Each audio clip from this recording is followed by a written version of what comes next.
I don't know.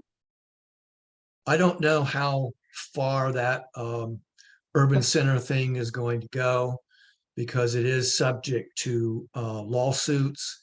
So everything regarding that has been put on hold. And you know how lawsuits can go, they can drag out forever. So yes, it is somewhat analogous in that they were looking at urban centers or urban place along major corridors. They would be high density development, mixed use development, both housing and commercial, but it is quite a different concept from missing middle housing. The only thing that bothers me about, well, there's a lot that bothers me, but the parking, we fought this battle in Cannes when I was president, and that's been a long time ago, because they didn't want to have to provide parking within so many mile or so from downtown. So what you have is the demolition derby when you go out West Chestnut. If you try to go that way, you're going to end up either sitting or dang near hitting 15 cars parked on the side of the road. And they said, oh, that's wonderful. It'll slow traffic. Well, I understand that it'll slow traffic, but it also ends up with car mirrors off, people ranting and raving, the nerves are on end, and it's ridiculous that the taxpayer pays to be able to use a street and they make it unusable. It is not within reason that when you're in a neighborhood that you don't want to have to run a demolition derby by cars parked on the side of the road. There needs to be, I mean, I can understand one or two cars maybe if you got a crowd you wasn't expecting, but not on every 24/7 day. No. So I've got a real problem with that. And they're creating a safety problem, and they already haven't got enough police to handle anything that happens. So here we go again. Yeah, I got questions, and I'll sure see them on the 4th. Okay. Sorry, I disappeared from you guys. 90% of the time, AT&T fiber is better than Spectrum, but on my particular Mac, once or twice a day, I have to reboot, and you guys caught that right in the middle. So sorry, there's going to be a gap in the recording because I was recording to my computer.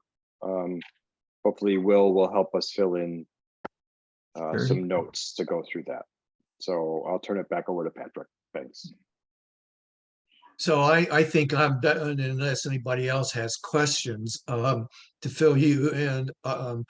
I said that I will be putting out a notice or alert tomorrow, encouraging participation in the August 4th citywide workshop, and with the hope that the board members will shuttle that to their respective association presidents, and that they get the word out to their neighborhood association members so that we can get the maximum participation at that workshop.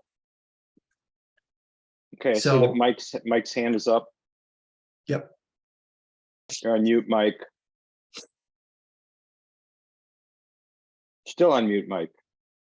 Can a camp follower make an input to this?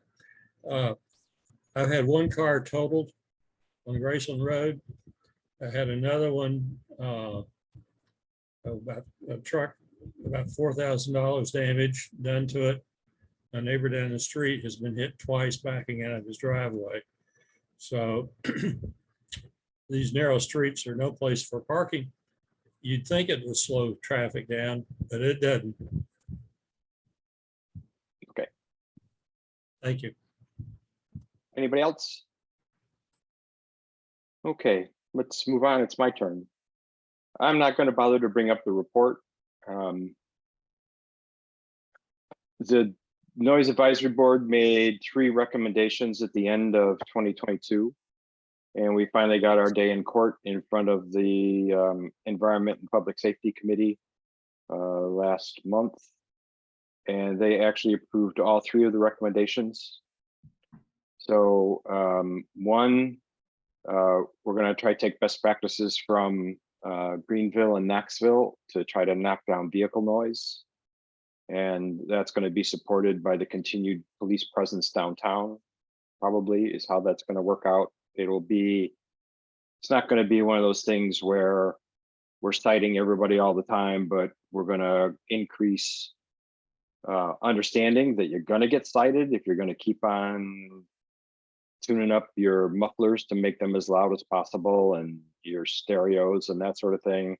And there'll be spot enforcement so the word gets out that citations are being given and people are paying money to have to be loud. With help from Tom Ferran and Darn, we're going to work on trying to get the trash cans and dumpsters downtown start to pick up at a more reasonable hour than 5 a.m. And so we're working with the sanitation department, who has funding for a 5-year solid waste master plan. And they understand that this is a big problem for downtown residents where this noise occurs because there's no coordination of waste haulers all trying to get into alleys behind businesses and that at the same time. And declaring that unless they can start at 5, they're going to run over pedestrians when they start to get out of their hotels and walk around downtown. So that's not going to happen super fast, but we're connected with the folks in the sanitation department, and they know that we're going to be watching what they're doing and engaged in that activity. And by the time this third one gets done, it'll be September, which means the noise ordinance will have been in place for 2 years. And we're asking for the city to work with us to put a new survey out on the community's opinion on how well or not well the noise ordinance has actually protected them against unwanted noise. So we had stalled on a couple other things we were doing because we actually wanted to see whether there was any appetite at city council for us to do anything. And I personally was surprised that they blessed all 3 of those in our meeting. So we're now going to pick up the speed on trying to revisit the decibel limit that come from commercial properties that intrude into residential spaces. There are many examples over the last 2 years of people who've complained about noise coming from commercial spaces, often music venues and things like that. And the compliance team goes out and measures and finds that they are, you know, 1/4 of a decibel under the maximum limit that they're allowed, but the residents still feel that it is intruding upon their lives and their ability to have proper life in their homes. So we're undertaking a measurement strategy, including low frequency noise, that thumb, thumb, thumb that drives some people nuts, which is not covered in the ordinance today. So actually Reb Hazlip, that most of you know, was very integral in our work on the noise ordinance from Cannes. He's joined the noise advisory board, and he's sent me a draft of the measurement protocol that we're going to execute at these people who've complained and been told tough luck because the source is not in violation. So that's going to take probably most of the summer to get out and do those measurements and try to draw some science around it, and then see if we can make recommendations that would add low frequency noise as a measured component for sure, because Charlotte has done that recently. So we've got good example in our neighborhood of a city that's had to do that to protect their residents, and maybe to revisit the maximum sound levels from commercial properties. So we will see, and I will keep you guys updated on that as we proceed. Any questions, thoughts, comments on noise? I have a question, Rick. It's my understanding, and correct me if I'm wrong, that venues, especially near neighborhoods, have to apply for permits to have basically loud events ahead of time. Is that right? Like they only get a certain number of permits per year? No. So No. if they can keep their level below the standard level for commercial property, which is 65 decibels during the day, they can make music all day long as what's received at the nearest property is 65 decibels or less. If they can't Right, okay. live inside 65 decibels, then there is a permit that they can apply for. And so far, only Rabbit has applied for a permit that allows them to go up to 85 decibels for a certain number of performances over a certain period of time.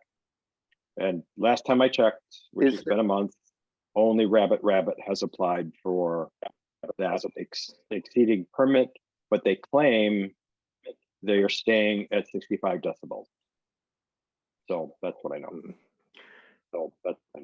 Is it possible to find those permits like with Rabbit online? Like if a neighbor of Rabbit wants to know when they're going to get their eardrums blasted, maybe be out of town.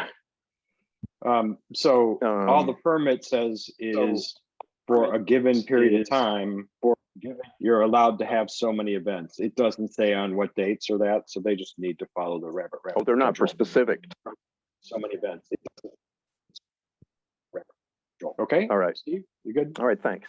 I don't know who was first. I'm gonna let Mike go and then Patrick. Merriman Avenue and Beaver Dam Road, and sounds like part of Kimberly, or sound like a drag strip on Fridays and Saturday nights. And I haven't tried to report it or anything yet. I'll probably get around to it, but it's noisy. Hey, Mike and everybody here, if you're feeling noise pain, report it. We watch the statistics all the time. We get a report every single month that shows how many of what kind, where they're coming from, where the alleged noise source is. And we have compliance people. They're actually retraining other inspectors to be able to use the meters, so we're not down to just one guy to run around. So the guy that runs inspections for job sites and all that sort of stuff, he's retraining other members of his team. So please, this is the same story I tell people in my neighborhood. If you see something that doesn't seem right, call. If you're not afraid that someone's about to break into your house, call the non-emergency number, because that's how you get attention. So by all means, Mike, in my neighborhood, we have the darn vacant Sears parking lot behind us. And I swear to God, it's black from tire marks, because the gangs come in and start squealing and doing donuts in the middle of the day at 10 o'clock at night on Saturday and that kind of stuff. At least it's on private property, so we can fight with the mall to try to do something. But when it's on the main road, the compliance team needs to know, and complaining is the best way. Patrick. Yeah, is there any chance of going back to discussing DBA and of course DBC limits for residential areas? I would say that's a tough hill to climb, but let's see what comes out of these measurements at the people who've already complained, who are still feeling pain. We do have a stalled effort in the noise advisory board, because it's sort of related to setting up this measurement protocol about a buffer area between commercial properties and residential properties. But I got to tell you that what stands in the way of coming back to that is the highest number of complaints come from multifamily housing. And that's your neighbor who lives above you, who lives next door to you, who's runs down the hallway at 2 o'clock in the morning. And none of those are decibel related problems. Those are just nuisance thing. And that is by far the largest number of complaints.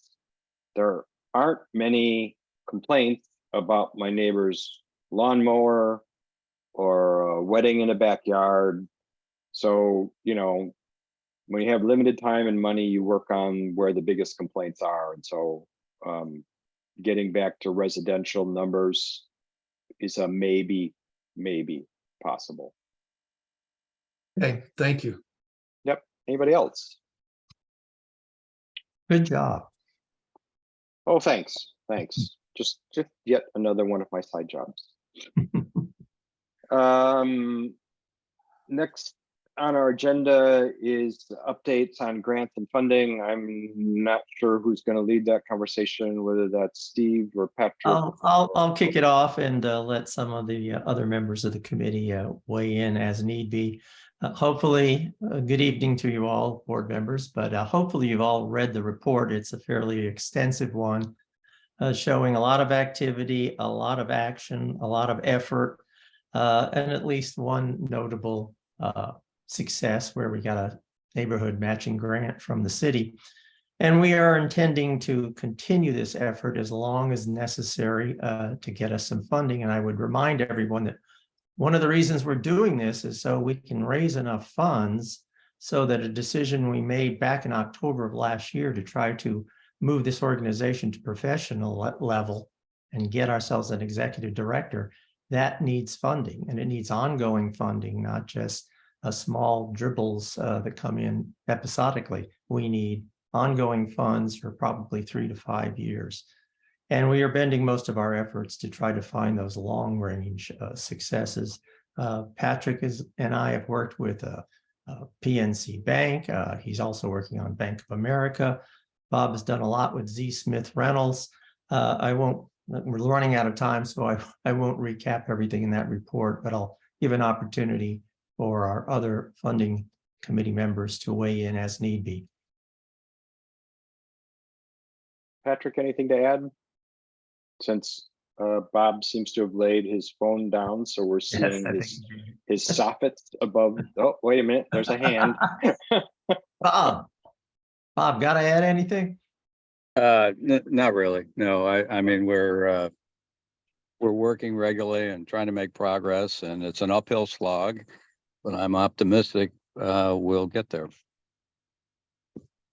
I don't have anything to add. I think it was a very good comprehensive report.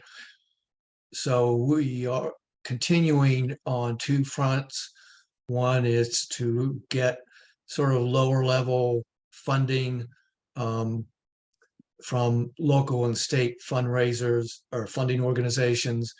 And the other front is to look at the large national corporations that have grant foundations. And so we're going all out. Anybody got any questions or comments on our funding work? Or any leads for us to follow? Right. I do have a question that's sort of peripherally related. I just noticed in the treasurer's report that it seems like our donations are continuing to go up. Is that right, Steve? I mean, it looks like there's like. Well, we got a couple of big ones that came in, a 250 and a 100 one. And then, of course, if you read the note at the bottom, one of the reasons why it looks like we have a lot of money is we are acting as a depositor and fiduciary for one of our neighborhood associations. But it's ahead of where it was last year.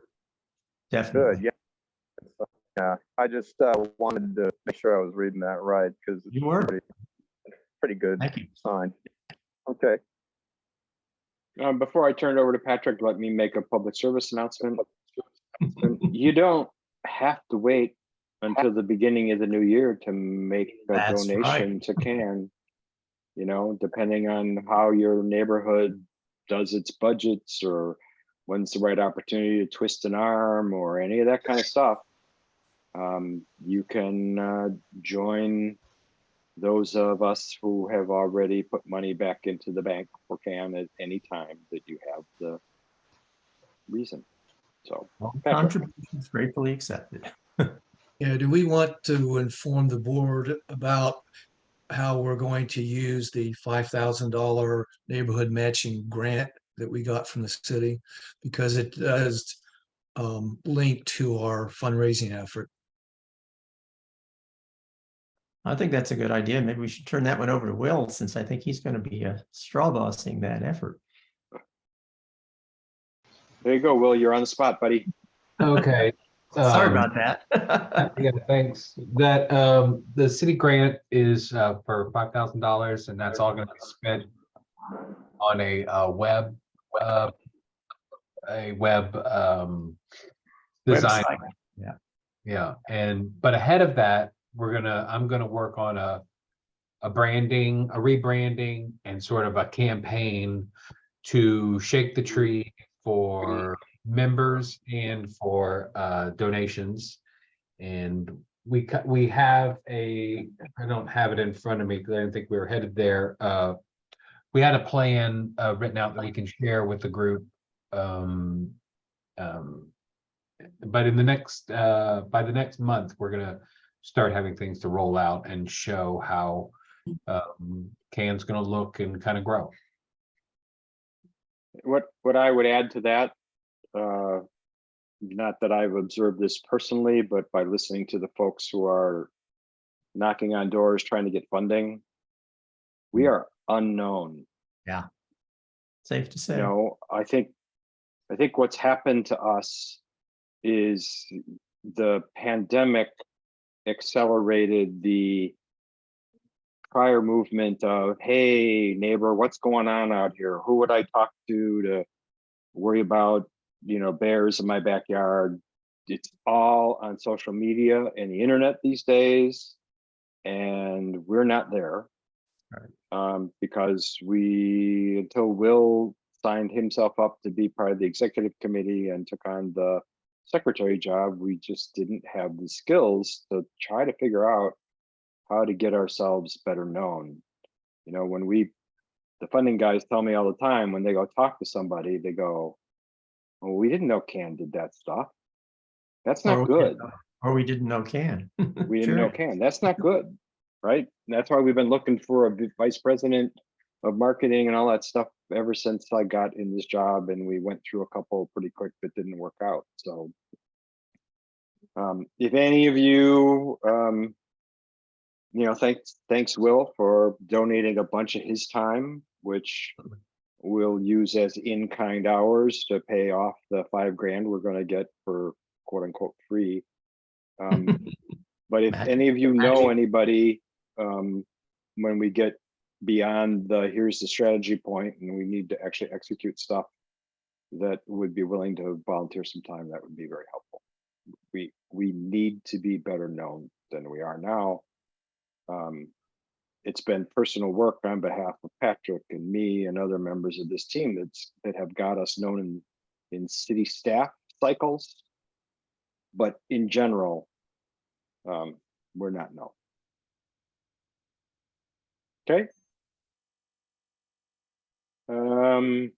Will, since you're unmuted and all that stuff, you're kind of on the hook to just cover the Festival of Neighborhoods story.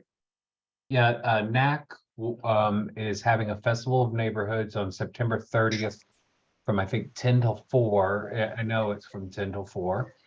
And in the chat is a link for your neighborhood to sign up to show interest. It's gonna be at MLK Park. I'm sure you've all seen this email, and if you haven't, there's a copy of it inside the documents folder. But the festival is just an all-day thing to try and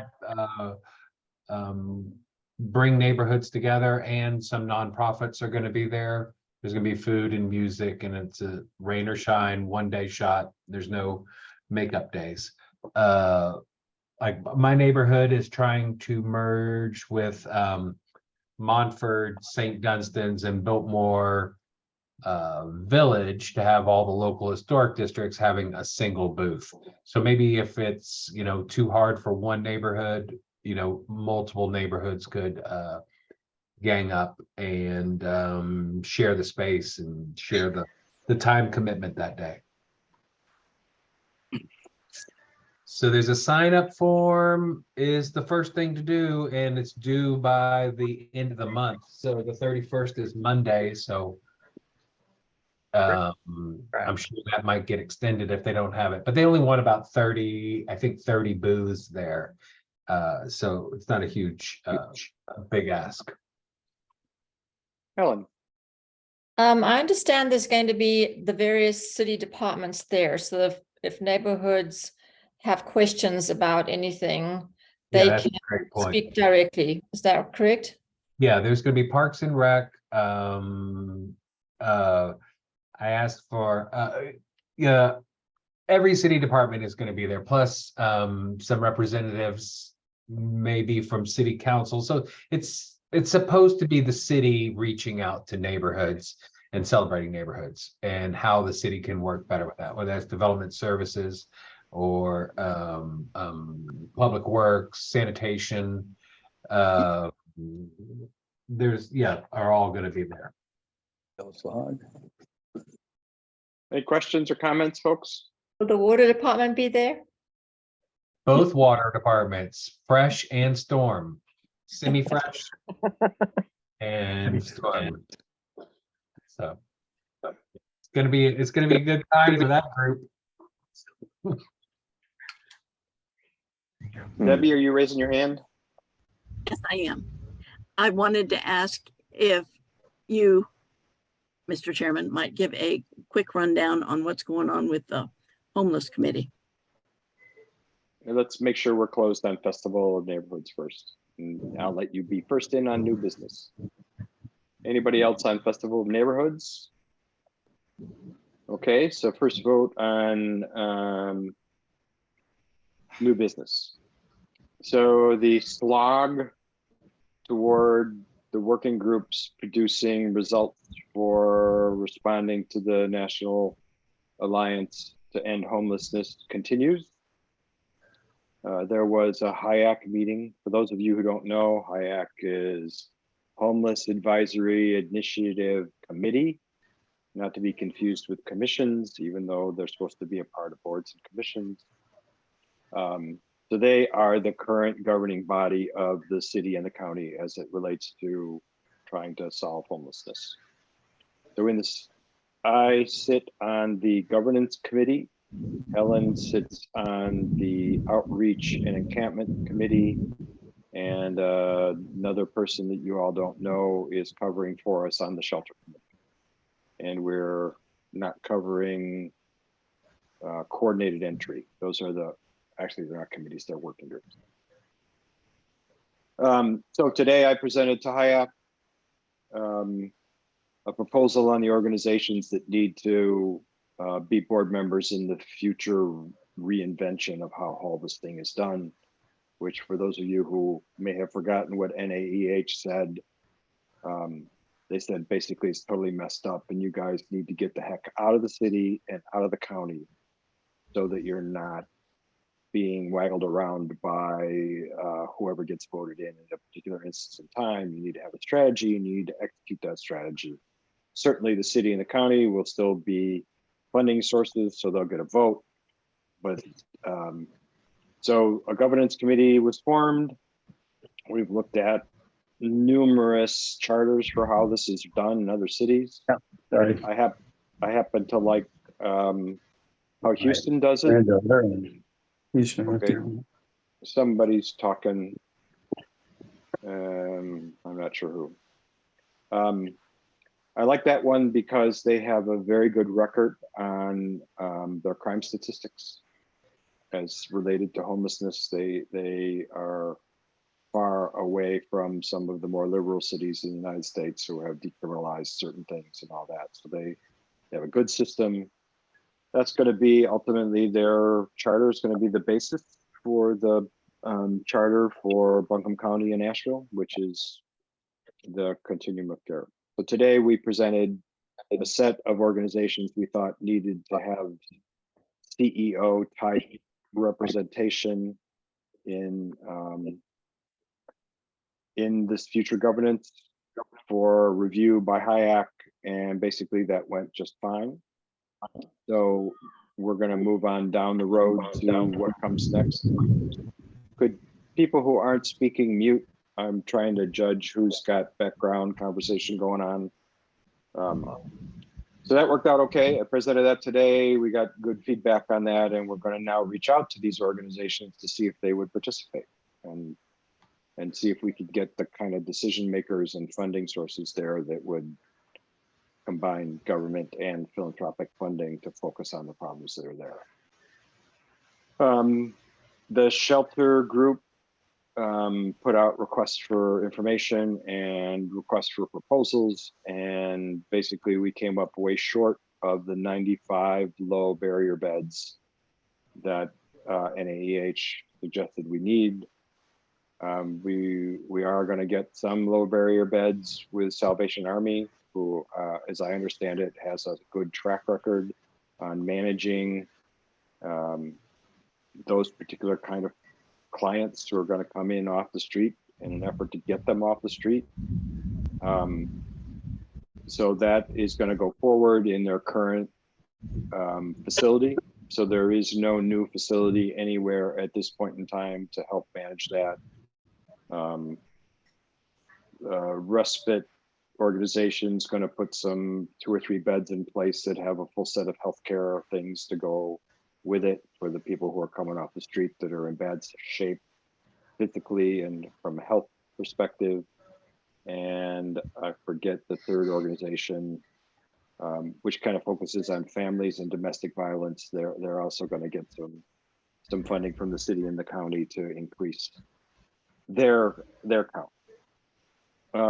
So we're far short from existing providers on the 95 beds that NAEH said were necessary in order to complement what's going to happen at Days Inn, which my latest information is they're going to start accepting clients in September, and Ramada Inn that I have no information on, which are both permanent supportive housing units that conform to the federal government's rules for who can come in and not come into permanent supportive housing.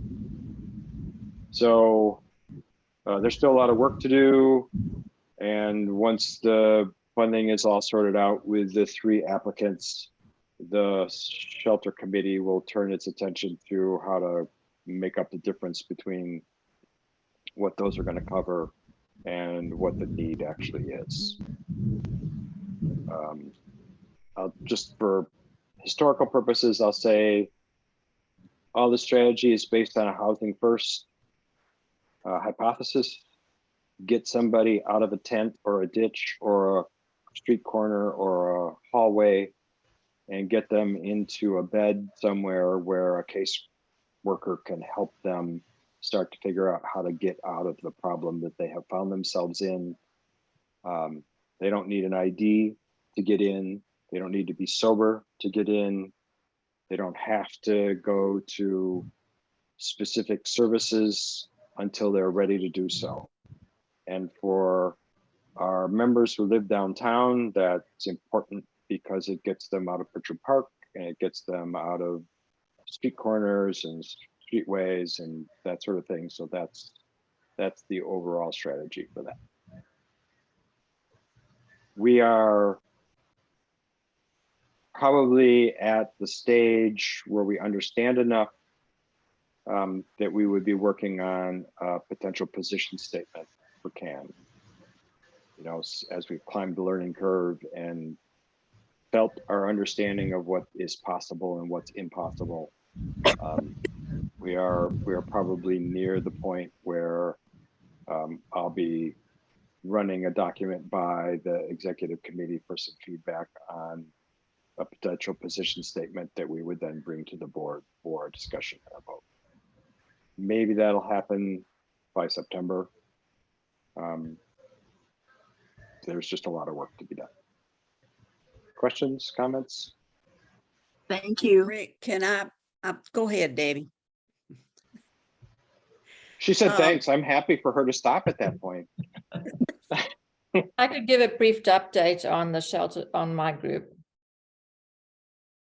Did you have a question for me first, Barbara? Did you have something you? I do, because the I believe it was Ken that arranged what Debbie and I attended with Mr. Jackson, who was with the National Institute of Homeless, whatever, from Washington. And I have a copy of the PowerPoint he showed us. And one of his statements during that presentation was that they would never have opened a Ramada Inn like it was opened the first time, because it never works. It's too expensive. It takes too long. And he said what Asheville's problem was that we don't have the mental health and the counseling services. We don't have the people to provide.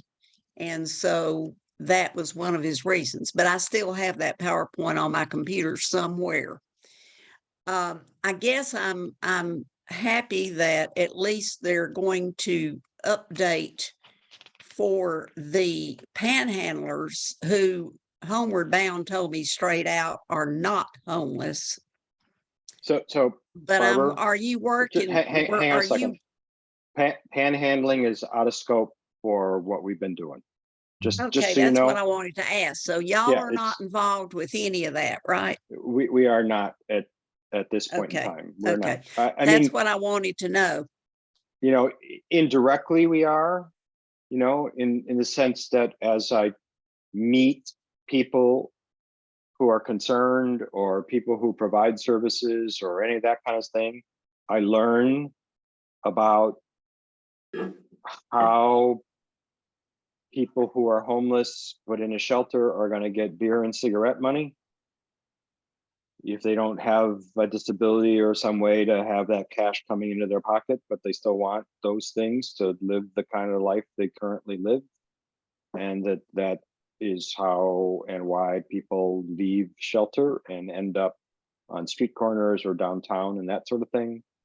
But as far as the work as directed by the National Alliance, which is what drove all these working groups and the whole change of how this is going to govern, we're not working on panhandling. We as CAN in our committee have tried to work outside of this as it relates to justice, but we just don't have the capacity to work that angle, you know. And I think, you know, if Tom is still here, he can speak up. I think while we were trying to figure out where we would find the human beings to go bug the DA or the magistrates or you know, any of that kind of stuff, that 12-part series from AVL Watchdog came out and really exposed all that kind of stuff. So we decided to sort of sit back and see if the city would respond to that, which they're sort of responding to the panhandling thing, kind of. But if we can get through this regovernance stuff and what Helen is doing, which is taking a massive amount of hours to try to keep it on track, there's opportunity to come back to the justice side of this, right? When somebody is a repeat offender, whether they happen to be homeless or whether they just happen to be a repeat offender, and the current justice system just put them back on the street every 48 hours and all that kind of stuff. That's a place where we could do work. We just don't have the capacity to do that work. Well, I'll tell you that at the crime summit that Debbie and I attended, and Helen was a member of that, we've got the distinct feeling that from the discussion that was held as far as the magistrates and the DA and those folks, that there was some things going on that Representative Edwards didn't exactly think was kosher, and we don't either. And so I'm not sure, the DA claims he has nothing to do with people getting absolutely no punishment for what they do. And then he dumps it back on the magistrate. So it's one of those, she said, I said, they said. But I think you're right, Rick. I just wasn't sure if you were working or had any part of that panhandling. That's why I asked the question. But I've been, as a CAN member, I was helping a business out on Sweeten Creek Road, and I've been doing it for over 6 or 8 months. because she's had to hire security. It's about broker, anyway, because of the panhandlers out there, but it will get better. I hope. It ain't got nowhere to go but up. But that was my question. Thank you. Okay. So just for the record, for everybody who's here, who has the concerns that Barbara and Debbie do, sign up and do work. You know, join a committee that we can form and can demand that the magistrates come to a meeting, demand that the director, the DA come, let's get the police person in there. Let's talk this stuff through. The people who are doing work and can are overloaded. Okay, so we can wait, right? Or you can show up at meetings and yell. But what we found works is you got to slug it out in a conference room with these folks, why they are the way they are, who owns the money behind it, how they get promoted or demoted or fired or that sort of stuff, in order to have an educated opinion about what's broken in the system, right? And where we would go.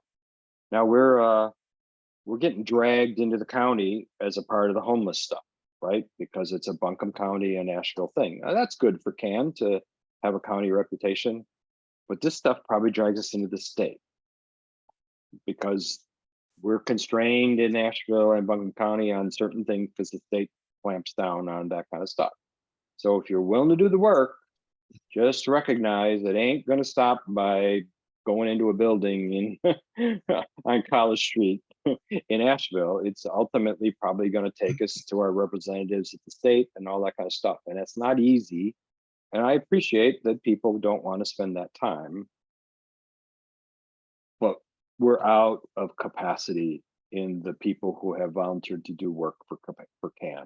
Well, let me and Debbie put our heads together, Rick, because after that came out with, you know, be careful, don't say you're with CAN and so forth. And like I said, I've been working with a business now almost a year because of the problem. So let Debbie and I put our heads together after this meeting and see if we can come up with a way to work with the police, because we already talked to the police about this at the crime thingy. And I don't know, it's certainly not going to cure it, but I'd like my own self, I would like to have a better understanding of why what's happening is happening. Yep. So let us see what we can come up with. Right. So I'm wide open to hear strategies to pull other CAN members and members from their community in to go after the justice part of the system, because we ran out of hours, right? Yeah. And you know, anyway, Patrick, go ahead. Your hand's been up for a while. Yeah, just a gentle reminder that we have a guest presenter under new business, Who's waiting? Kathy Walsh, on the Lights Okay. Out for Migratory Birds. Okay. So thanks for asking me on the update on homeless stuff. I've just been too darn busy to write it up. Kathy, are you still with us? She is. You You might done? be on mute right now. You are on mute, so you need to find the little microphone icon. There, Okay. there. Go ahead, Kathy. Thanks. Sorry for the delay. That's okay. Thank you for allowing me to be here tonight. I'm representing Audubon, the local Audubon, and the Lights Out initiative. I'll just take a few minutes of your time. Every year, 500 million birds are killed by building collisions.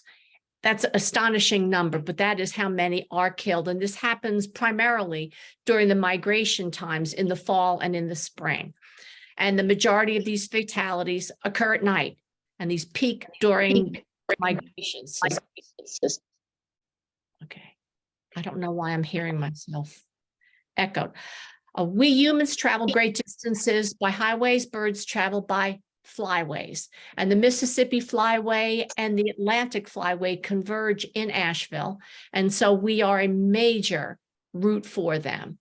of 125 cities that have been identified as contributing the most to migration, disrupting light pollution, Asheville is up near the top.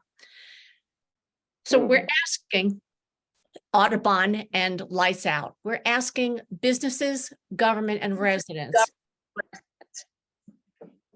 to agree to help prevent this. And one of the ways you can do this is pledge to not have lights emitting from your building between midnight and 6 a.m., especially between March to, let's see, what was it, March through May and September through November. Mayor Mannheimer signed a proclamation making those months migration awareness months to help protect birds during peak migration. It doesn't cost anything to do what I'm asking you, and yet it has a huge impact on saving birds' lives.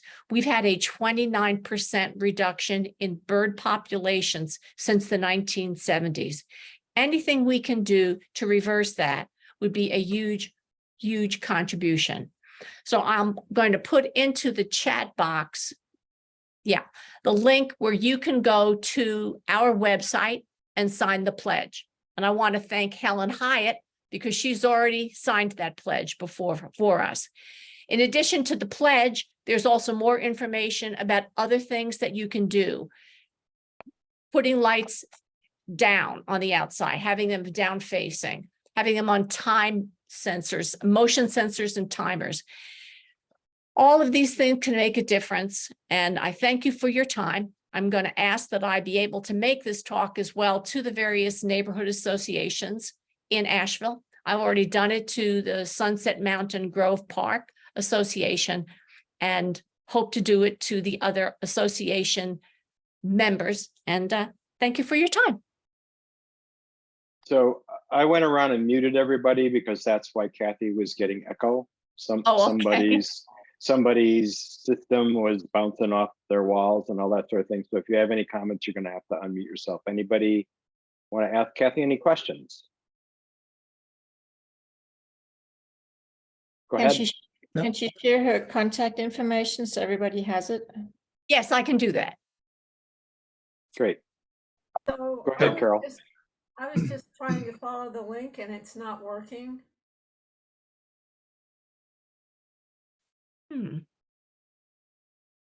Okay. Kathy, if you will send a tested link to president@asheville-can.org, I will make sure it gets posted as part of the minutes of this meeting. And I will inform all of the board members once we've tested it out. Anybody Give you else? my telephone number, but if you're not in my contacts list, I don't answer, but I do respond to emails. And so that is, I'll put my email address in there as well. Great. Anybody else for something for Kathy? So, Mr. President, I just want to thank Kathy for coming to us and giving us her presentation. I think this is a very worthwhile cause and something that's very important for our migratory birds in our environment. Thank you, Kathy. Thank you, Kathy. Thank you, Patrick. Okay, if there's no, Correct URLs in the chat now. okay, great. We'll make sure that that's in the notes so that it all works out good. Any other new business from any board member or a member of the public? Going once, going twice. So can I get a motion to adjourn? Wait. Move, we adjourn. Wait a minute, wait. Mike was, he's Hello. technically challenged, so he fumbling didn't around. raise his hand the right way and he's Yeah, stuck I was down in the fumbling around lower with the left mute corner. I just want to say, Bob Williams, you got a wonderful back porch. And I pulled this up, so you can see it. Volunteers wanted. We're still working toward going to constructing the Candace Pickens Park over on the R.B. Jones campus, the 4th through the 8th of October. We need bodies. We need about 750 volunteers of all skill levels to come help construct this thing during those 5 days. And I've got flyers. Bob's got flyers. If you can help, if you want some, let me know and I'll make sure you get them, or let Bob know. Make sure you get them. Take them to your house of worship, put them in the bulletin, tack them up at the library. This is a true effort to restore a community asset. And there's an entry on Facebook from about 2017. Somebody said, when we come through Asheville, we always stop at Jones Park and let the kids out and play. They run off energy. So my grandsons would come from Raleigh and say, Papa, can we go to the park? Can't do that anymore. And hopefully after October the 8th, they will be able to. So please give us some feedback. And I see Bob's hand or something up over there. So thank you, guys. Well, Mike, if the group can hear me here, Mike is one of my new best friends, and you can go to rebuildjonespark.org, and you can sign up, and your neighborhood can sign up to contribute to what we're trying to do to rebuild this park. One of the members is a woman named Jenny McCandless, and Jenny is the aunt, as I understand it, of the woman who was unfortunately and tragically murdered at Jones Park many years ago now. And this is, I think, an effort that transcends many generations. And as I talk to people, and they become aware of it, they immediately join up. So I've got a little bit of I guess you could call it a press release that I've used for various groups. And maybe we can talk to Rick about putting that out through CAN, and then maybe through the neighborhood associations from there. So at any rate, I hope you will find it compelling and a worthwhile effort. Thanks, Bob. Thank you. Any other new business? I'm looking carefully this time since I almost overlooked Mike the last time. I don't see any hands up. Can I get a motion to adjourn? I move we adjourn. Can I get a bunch of ayes? Second. Aye. Aye. Aye. Aye. Thank you. Hey, our next meeting is 2 months forward. And on my to-do list for tomorrow is actually booking the East Asheville Library for it so we could get back face to face, because the farthest in advance they'll let me book is 2 months on the head. So 2 months from tomorrow, we're going to have both a board and a general membership meeting.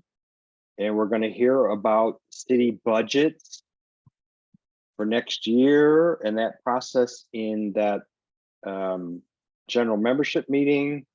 And I think, given concerns that I've heard from most of our board members, you would like to fill up that room to give feedback to people about the city budget. So please mark September 28th on your calendar for face-to-face good time at the East Asheville Library. Have a pleasant evening, you all. Stay out of the heat. Don't let anybody keel over, okay? Go walk your dogs. Yeah, go walk my Have a dog. good Now, evening. all right, bye, everybody. Bye-bye.